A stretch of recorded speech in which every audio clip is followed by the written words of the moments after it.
हाय दोस्त। मैं विक्रम कुमार। आप लोग कैसे हो? मैं ठीक हूँ।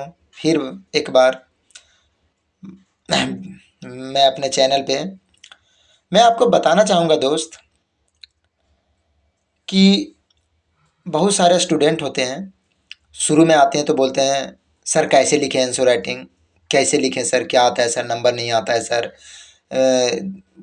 पाँच एक घंटा में 5 क्वेश्चन कैसे लिखे सर, नहीं हो पाता है सर। राइटिंग स्किल नहीं सही से सर।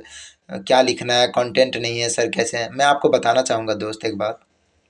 जब आपके जेब में पैसा ही नहीं है दोस्त, तो आपको घर से निकलने का मन करेगा? मेरे को खाली बस यही बताइए।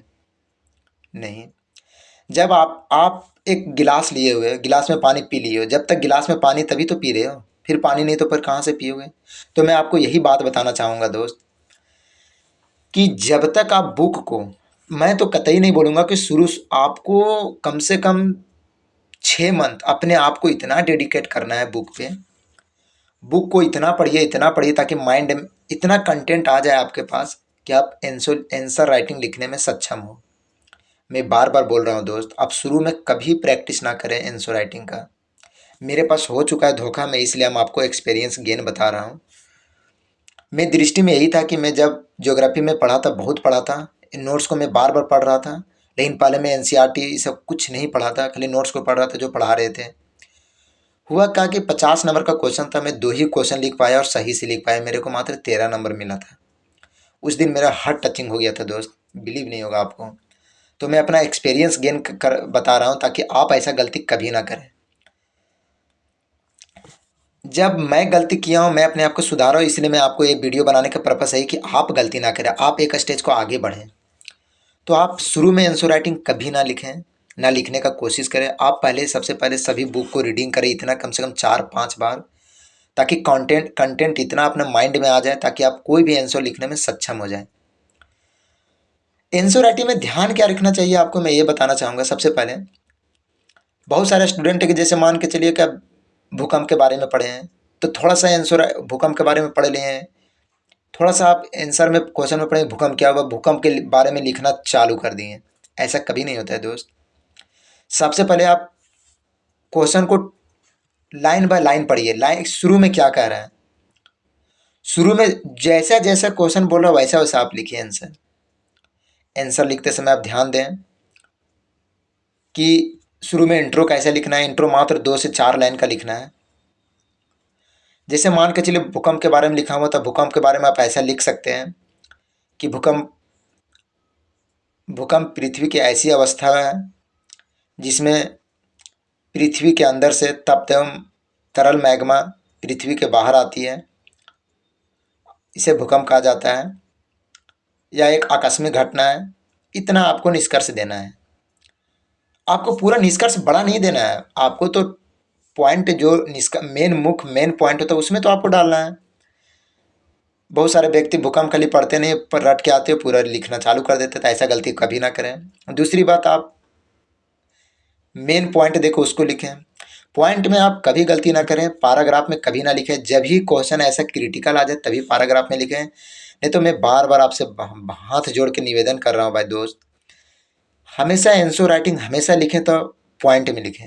काहे ना, आपके पास 2 ही पॉइंट है लेकिन 2 पॉइंट में लिखें, लेकिन लिखें 2 पॉइंट में। उसके बाद जब पॉइंट में लिखें, उसके बाद आप जब निष्कर्ष लिखना चाहें, तो बहुत सारे दोस्त होता है कि संदर्भ लिख रहे हैं, निष्कर्ष लिख रहे हैं। निष्कर्ष कभी नहीं लिखें। निष्कर्ष आप निष्कर्ष लिख रहे हैं, आंसर आपको आंसर जो कॉपी चेक कर रहा है टीचर, वो खुद एग्जामिनर पता चल जाएगा उसको ये निष्कर्ष है। निष्कर्ष में आपको ये लिखना है भूकंप के बारे में कि भूकंप के बारे में क्या बेनिफिट है, क्या है नहीं, इसका सारांश लिखना है। जैसे लिखना है कि आपको भूकंप भूकंप पृथ्वी के लिए लाभदायक भी है और हानिकारक भी है।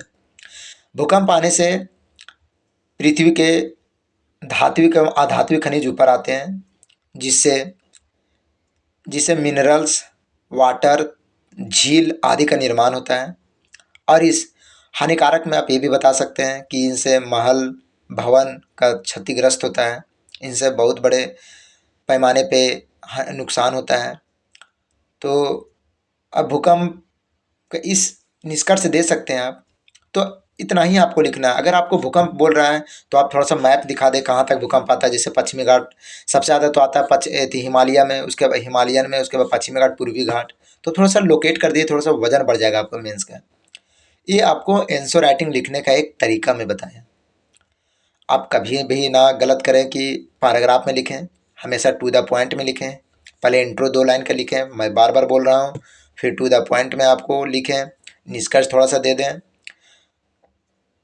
उसके बाद आप एक आंसर राइटिंग एक सही लिखते जाओगे।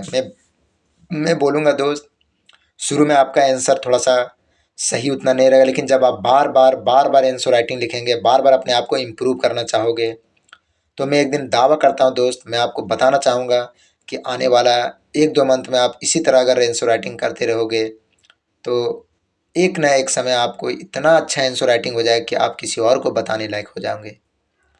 तो मैं आपको बताना चाहूँगा दोस्त, इसी तरह आप आंसर राइटिंग करते रहें, मेहनत करते रहें, कॉन्फिडेंस कभी लूज ना करें।